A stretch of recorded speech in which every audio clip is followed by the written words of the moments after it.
S, CMA inter ஸ்டூடெண்ட்ஸுக்காக இப்போ நம்ம பார்க்க போகிறது ரிஸ்க் அண்ட் ரிட்டர்ன். என்னங்க, what you mean by risk and return அப்படின்னு பார்க்க போகிறோம். எஸ், ரிஸ்க் அப்படின்னா என்ன, ரிட்டர்ன்னா என்ன?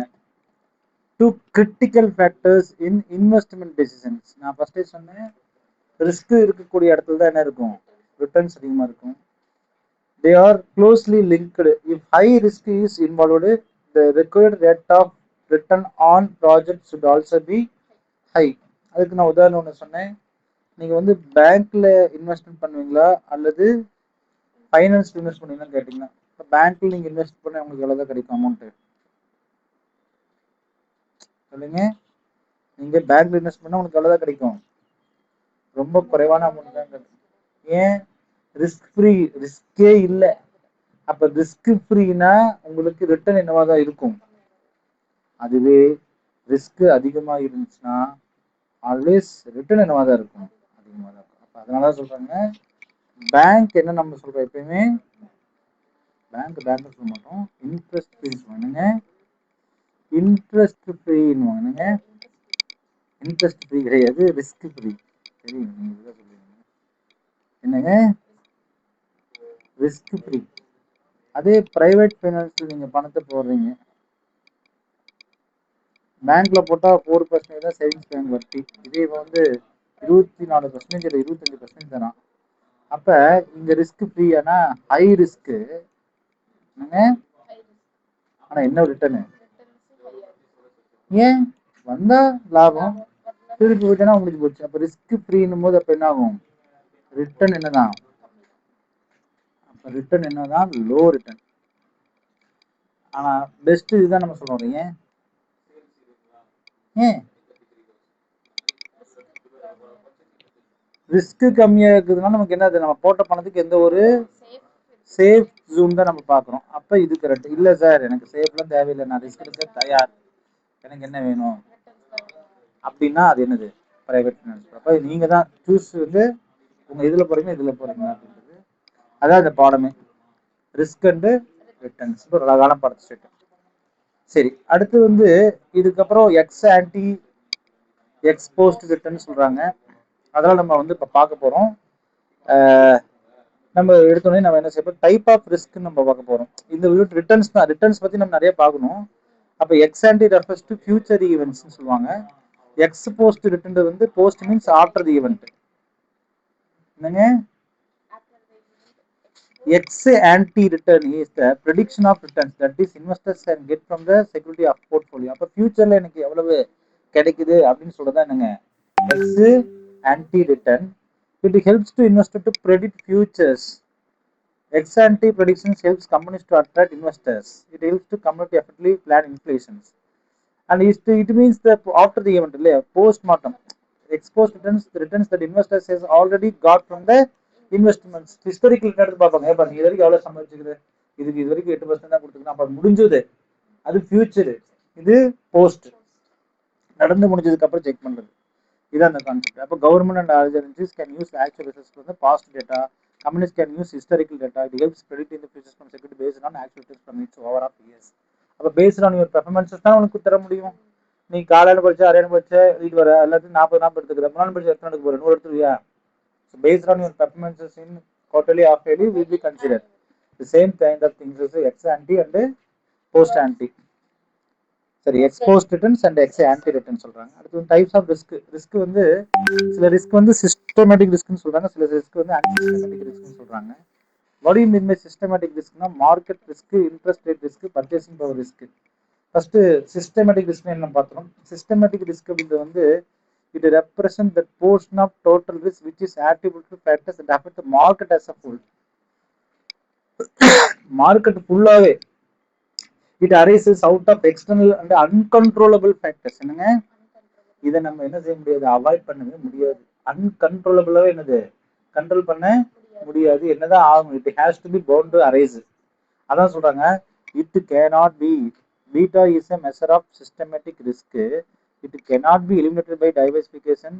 Systematic risk are below. அப்போ இந்த ரிஸ்க் நம்ம என்ன செய்ய முடியாது அப்படின்னும் போது, அவாய்ட் பண்ணவே முடியாது, எலிமினேட் பண்ணவும் முடியாது அப்படின்றாங்க. It cannot be eliminated and diversifications. So market ரிஸ்க்னு சொல்லலாம். For example when CBDT issues draft circular on how to treat income from trading in shares, whether as capital receipts or business receipts, the stock prices fell down sharply across all sectors. இப்போ government என்ன சொல்றாங்க, CBDT central board of directors அறிவிக்குது, இனிமேல் வந்து ஷேர்ஸ்ல trading பண்ணீங்கன்னா அதை நான் வந்து என்ன செய்யறேன், கேபிட்டல் ரிசிப்ட்ஸா இல்லாம பிசினஸ் ரிசிப்ட்ஸா இருக்குது அப்படின்னு சொல்லி ஏதோ ஒன்று அதை பத்தி ட்ரீட்மெண்ட் ஆஃப் கொடுத்துட்றாங்க. அப்படிங்கும்போது என்ன ஆயிடுது, எல்லாம் அது வந்து இன்கம் டேக்ஸ் வருது அப்படின்னு சொல்லிட்டு என்ன ஆச்சு, ஸ்டீப்லி டவுன் ஆயிடுச்சு.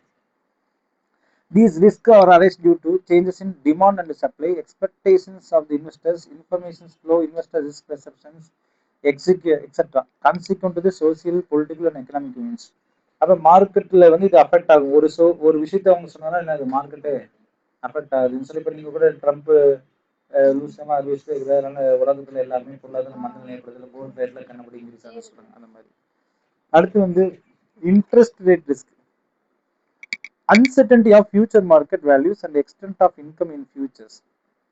பாருங்க, uncertainty of future market values. future market நம்மளால டிட்டர்மைன் பண்ணவே முடியல.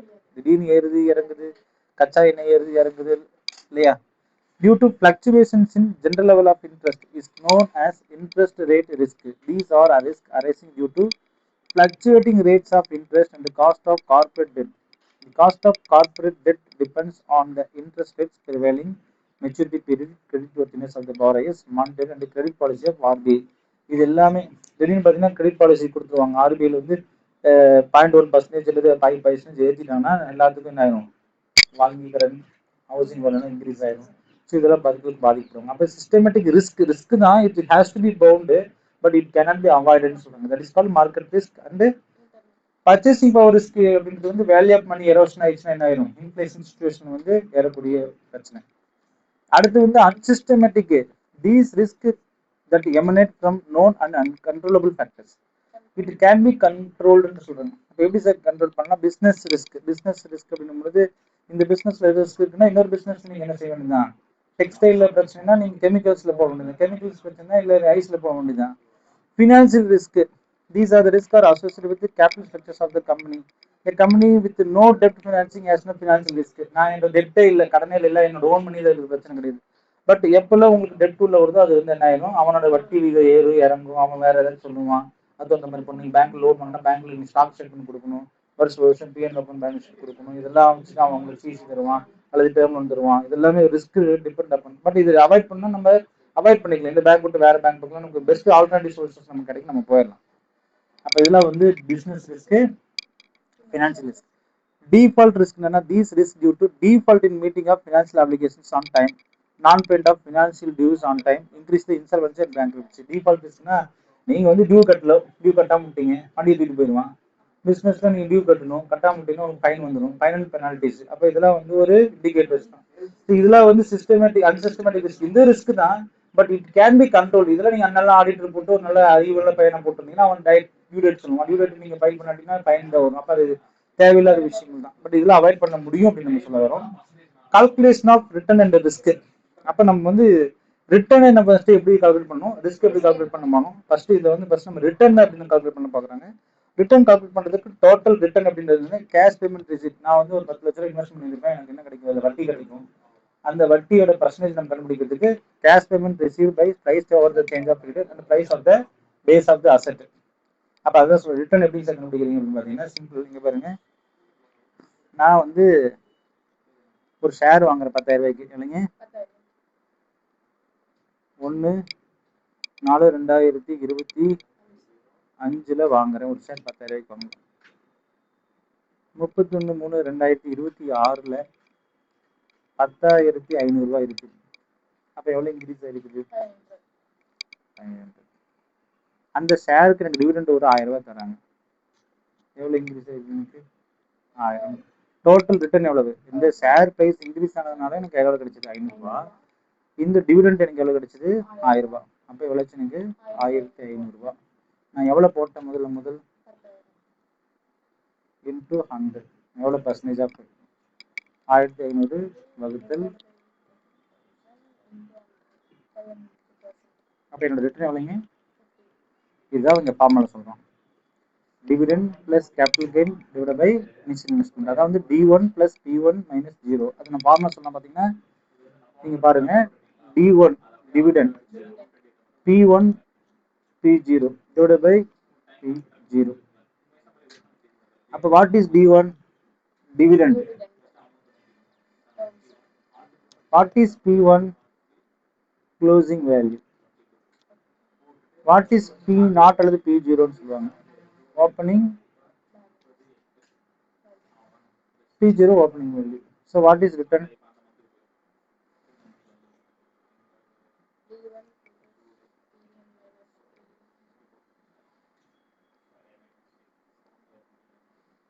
இதான் ஃபார்முலா தான் இங்க சொல்றாங்க, P1 minus P0 W P0. புரியுதுங்களா? புரியுது. இதே கீழே இன்னொரு ஃபார்முலையும் போட்டுக்கிறோம். இது எப்படின்னு பாருங்க, D1 divide by P0 plus P1 minus P0. இது எப்படி போடலாம் சார்? நான் இதே அதே சொல்லித்தரேன். இதே தான் 500 டிவைட் பை 10,000, 1000 டிவைட் பை, அதான் வந்து P1 P0, P1 P0 divide by P0. அப்போ இன்னொரு 5, இது வந்து 10, ரெண்டுக்கு சேர்த்தா 15%. ஸோ எப்படி பார்த்தாலும் ஆன்சர் கரெக்டாக தான். ஸோ அதனால் தெரியலன்னு சொல்லிடாதீங்க, இதெல்லாம் குழந்தைங்களுக்கு நம்ம தான் கொடுத்துருக்குறாங்க. இதை வச்சு நம்ம அதை கணக்கு பண்ண போகிறோம். இல்லஸ்ட்ரேஷன் பாயிண்ட் அதே தான், ரொம்ப ரொம்ப சிம்பிளான கணக்கு. நான் இங்கேயே உங்களுக்கு அந்த ஃபார்முலா சொல்லி கொடுத்துருவேன். ஃபார்முலா நம்ம போடுறதுக்கு நாங்கள் return is equal to D1 plus P1 minus P0 divided by P0.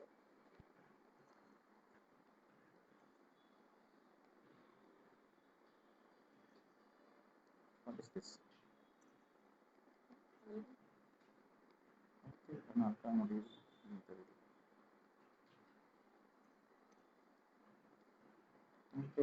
P0.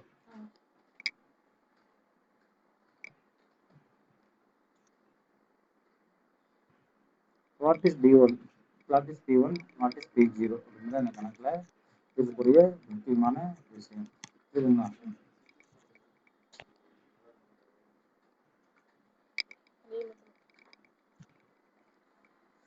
S, first வந்து current market price is 600, investors buys 100 shares. அப்போ கரண்ட் மார்க்கெட் ப்ரைஸ் எவ்வளோங்க? 600. எத்தனை வாங்கிக்கிறாரு? 100 வாங்கிக்கிறாரு. அப்போ எவ்வளோங்க? மொத்தம் 60,000 ஆச்சு. he sells shares at 720. அப்போ எவ்வளோங்க? 70. எவ்வளோ கிடைச்ச லாபம்? 12,000 கிடைச்சிருக்கு. டிவிடெண்ட் எவ்வளோ சொல்றாரு? 30 per share. டிவிடெண்ட் வந்து 30 per share. ஒரு ஷேருக்கு எவ்வளவு? 30 ரூபா கிடைக்கும். அப்போ 100க்கு எவ்வளோ கிடைக்கும்? 30 இன்ட்டு 3000. அப்போ 3000 டிவிடெண்ட் 3000 ப்ளஸ் கேபிட்டல் கெயின் எவ்வளோங்க? ஏன் கேபிட்டல் கெயின் சொல்கிறோம்? க்ளோசிங் வேல்யூ 12,000, ஓப்பனிங் வேல்யூ எவ்வளவு? அப்போ எவ்வளோ இன்க்ரீஸ் ஆகிருக்குது உங்களுக்கு? 12,000 இன்க்ரீஸ். மொத்தம் எவ்வளோங்க? 15,000. ஓப்பனிங் வேல்யூ எவ்வளோ இருந்தது ஃபஸ்ட்டு? 60,000. அதான P0. அப்போ 15,000 டிவைட் பை இன்ட்டு 100. ஹோ மச்ங்க? 25% தான் இங்கே அழகாக கொடுத்துருக்கோம். நான் போட்டது இவன் போட்டது, நம்ம போட்டது 5 நிமிஷத்தில் போட்டிருக்கோம், அவன் டீட்டெயிலாக கொடுத்துருக்குறான். பட் எல்லாமே ஒரே கான்செப்ட் தான். புரிஞ்சுதுங்களா? இல்லஸ்ட்ரேஷன் 12 என்பது உங்களுக்கு தெளிவாக விளங்குதா? சொல்லுங்கண்ணா.